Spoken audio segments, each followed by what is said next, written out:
खुलुमबाय बयखौबो आरो दिनैनि गोदान भिडिअआव नोंथांमोनखौ बयखौबो बरायनाय जाबाय। दा आं नोंथांमोननो देखायगोन जों गामिनि फिसा दखानाव दङ बिनि आं नोंथांमोननो ब्लग देखायगोन जोंनि दखानाव मा मा मोनो बिनि थाखाय नोंथांमोननो देखायगोन। नोंथांमोना नायलांबाय थाब्लानो जाबाय। मा केजि फानो? औ 280 रियेल 280 ने?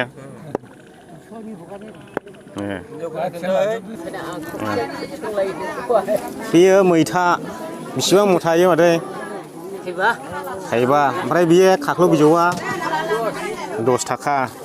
खाख्लौ बिजौआ 10 थाखानो मैथाया थाइबा मुथा। बेसे गिदिर मोनो नायदो नै।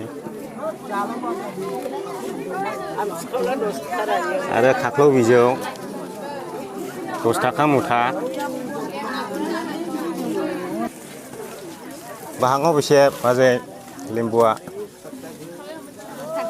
10 थाखा बाहाग। 10 थाखा बाहागनो हालदैया बेसे फानो? बानलु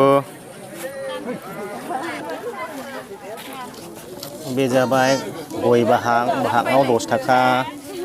आरो बे मा बिजौ? बहल बिजौनो इयो बेसेथो मुथा? 10 थाखा। खाख्लौआबो 10 खाख्लौ बिजौ। गाइखेर बे माइरंनिया सोर मेवा जायो? मेवाया बेसे फानो? 20 थाखा थसेयाव। आं मानसिफोरनो दिन्थिदों र'। आरो भिन्दिया बेसे? 10 थाखा। खारौ खान्दाय बिबार थाइबानो। थाइबा आरोखि खारौ खान्दाय बिबारा थाइबानो। भिन्दिया 10 थाखानो। ओमफ्राय थाइजौआलाय? 10 थाखानो थाइजौआबो। आरो सबाय बिमा 10 थाखानो सबाय बिमायाबो। नोंथांमोना फैयोब्ला फ्रेस मैगं मोनगौमोन। थाजा। जोंनि दखानाव मुलि होनायनि मैगं मोना दे। एकदमबारे लकेल मैगं फ्रेस। बानलु बाहाग नै मा होनोमोनलाय बेखौहाय? बानलु जोगोनार बोरदोनबो होनो नामा? बानलु बोरदोनबो होनो। आरो नैबे गंगार दुन्दिया होनो नामाखौ? गुमब्रिबो मोनलायबावोसो नै गुमब्रिबो मोनलायबावोसो। थालिर हा सेरसे ना माइलाय? केजि बेसेथो जुखामालाय? 15नो सेरसेयाव 15 केजिलायनो 15 थाखानो 1 केजियाव। बे 10 थाखा मुथाने सबाय बिमाया 10 थाखा मुथानो सबाय बिमाखौ देखाय। 10 थाखाना थाइबा बाहागिलाय? 10 थाखा बाहागनो बानलुआ। ओमफ्राय बेबो बानलु फवा जाहैबाय इने। फवा औ। साम' नोंथांमोना सोर साम' जायो? साम' जाग्राफ्रा खुरैसे गगोन दे। बे साम'नो बे बेसेबांथो केजि? 15नो बे साम'आ 15। औ। भिन्दि 10 थाखानो भिन्दियानो बांसिन। नायदो नोंसोरबो नुगोन। फाथै बे खान्थाल बेगरा नै खान्थाल बेगरबो मोनबावोसो। बेसेबां इयो थफ्लायाव? 10 थाखानो थफ्लायाव खान्थाल बेगर। नोंथांमोना सोर जानो गोसो दङ नायनानै फैनो हागोन। सबाय बिमा 10 थाखानो इयो मेरला दङ। ओमफ्राय मा दंबावो?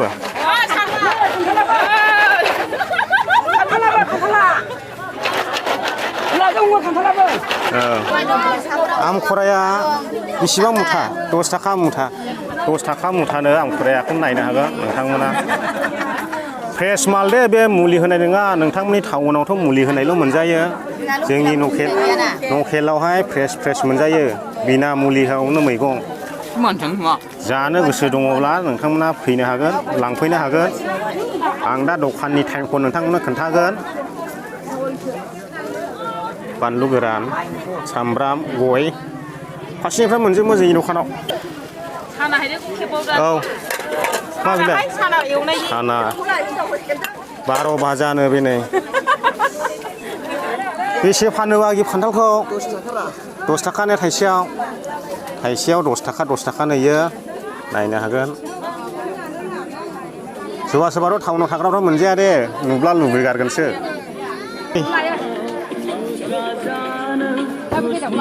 साथाबो मोनलायबावसैसो जोंनिया जालां बाजाराव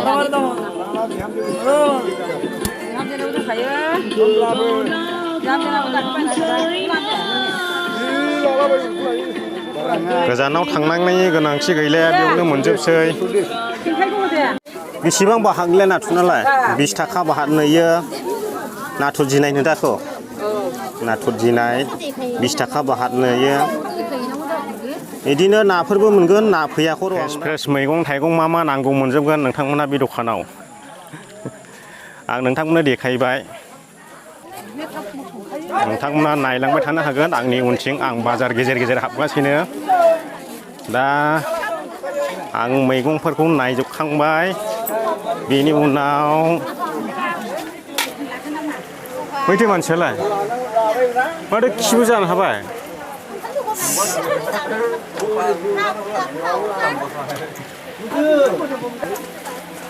दखानदारलायानो लाजिबावोसो हनै माबा उल्था मोखांसो जानानै थाबाय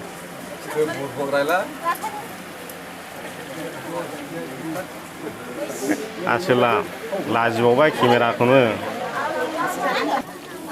दा नोंथांमोननो देखायजोब्बाय दखाननि लकेसनखौ जायफ्रा मैगं फ्रेस जानो गोसो दङ नोंथांमोना फैनो हागोन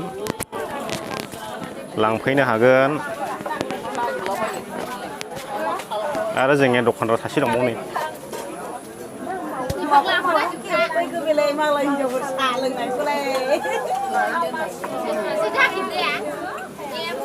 मेगना थाइसे खानासो हनै दखानदारनि